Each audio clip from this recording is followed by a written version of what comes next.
क्षेत्र से, ये क्षेत्र में से हमारे बुजुर्ग भाई बहन और बेटियां और बच्चों सभी का इस मंच से स्वागत और अभिनंदन करती हूँ। हमारे महात्मा बुद्ध बीच में नहीं है, हमारे बाबा साहब भी हमारे बीच में नहीं है।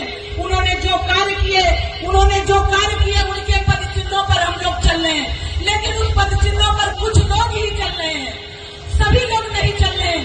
इसीलिए हम बार बार आपको इस कार्यक्रम के माध्यम से आपको बुलाते हैं। आप मेले के माध्यम से आए, आप समरसता दिवस के माध्यम से आए, आप संविधान को जगाने के माध्यम से आए। सभी भाई बहन, सर्वे जनसेवा ने कहा हमारे संविधान का कहीं पर बाल बाका न हो। तो भाइयों और बहनों, आज सबसे मैं यही कहना चाहूंगी, जिस प्रकार से बाबा साहब ने इतनी मेहनत से, कठिन परिश्रम से आपको, हम सबको इस मंच पर खड़ा किया है, उस संविधान पर हम आंच नहीं आने देंगे, हम आंच नहीं आने देंगे, हम आंच नहीं आने देंगे। प्रेमानंद जिंदाबाद, चाहे हमारे करना लग जाए, क्योंकि संविधान हमारा रचयिता है, जिसने संविधान रचा, जिसने आज हमको सुख की छांव दी और दुख की छांव से अलग किया। हम मंच के माध्यम से पिछली बार भी आए थे, तब भी यही कहा था आगे कि बहनों, अपना परिवार अगर सुधार लिया तो समाज सुधर जाएगा।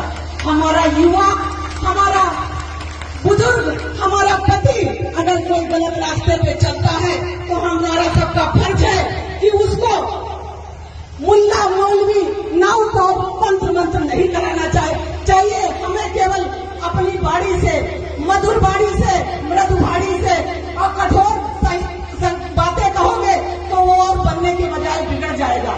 जितनी मृदु भाषा बोलेंगे उतनी मृदु भाषा से हमारा जो भी घर का संघर्ष है, संकट है, वो सुधर जाएगा। अपने जीवन में मांस, मदिरा, चोरी, व्यसन का कोई काम ना करो, क्योंकि व्यसन अपनाओगे तभी भी आगे नहीं बढ़ पाओगे, चोरी करोगे तब भी आगे नहीं बढ़ पाओगे, मदिरा पियोगे तब भी अपने परिवार को नहीं चला पाओगे, और बुरी संगत में पड़ोगे तब भी अपने परिवार को नहीं चला पाओगे। जब तक हमारे जीवन में ज्ञान नहीं होगा हम कोई काम नहीं कर पाएंगे। हमारे जीवन में ज्ञान को आना बहुत जरूरी है।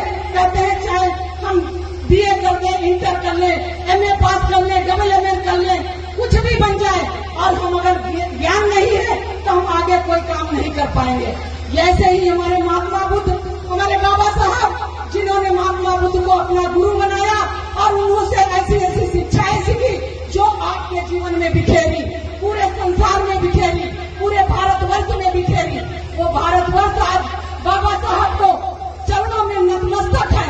आज प्रधानमंत्री जी उनके चरणों में नतमस्तक होते हैं, आज राष्ट्रपति जी उनके चरणों में नतमस्तक होती हैं, क्योंकि बाबा साहब भी एक इंसान थे, भगवान नहीं थे, लेकिन हम उन्होंने ऐसे इंसान अपने कर्म से ही भगवान बनता है, क्योंकि जब तक कर्म नहीं करेगा वो भगवान नहीं हो सकता, क्योंकि कर्म ही जीवन में, कर्म ही प्रधान है, तो कर्म ही पूजा है।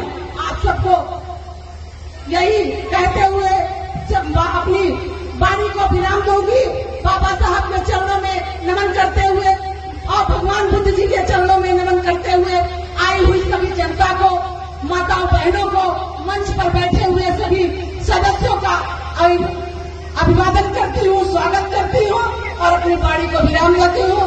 बाबा साहब